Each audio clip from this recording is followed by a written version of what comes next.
Mithilesh Yadav PACS अध्यक्ष वहाँ के उपस्थित बानी बहुत बहुत धन्यवाद के कार्यक्रम में वहाँ को उपस्थित भइनी चली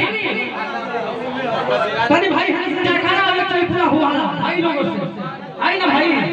आई ना हो ठीक है हमेला हमर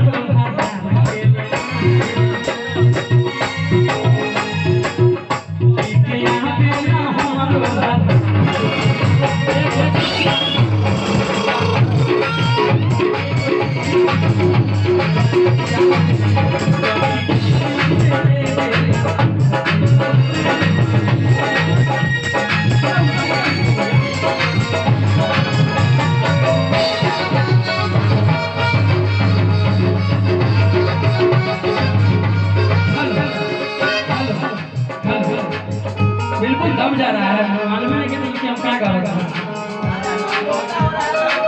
hello hello hello hello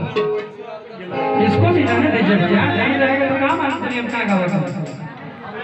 hello hello गिरा दे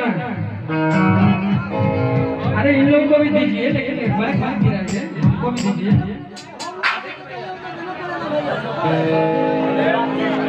अनिल भैया कहाँ बने अनिल भैया संतोष भैया थोड़ा ये साउंड वाला भैया देखिए hello hello hello hello sound वाला भैया कुछ सब सब खरीद कहो खिसियाए कि 10 में से नमूना एगो मिल लो नहीं कि कहत की जबरदस्ती के हुए छीन लो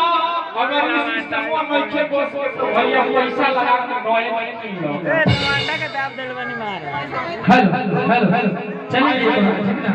आई आई का कहती हो रही है कैसे हो तनी बुला दे गुड्डू भैया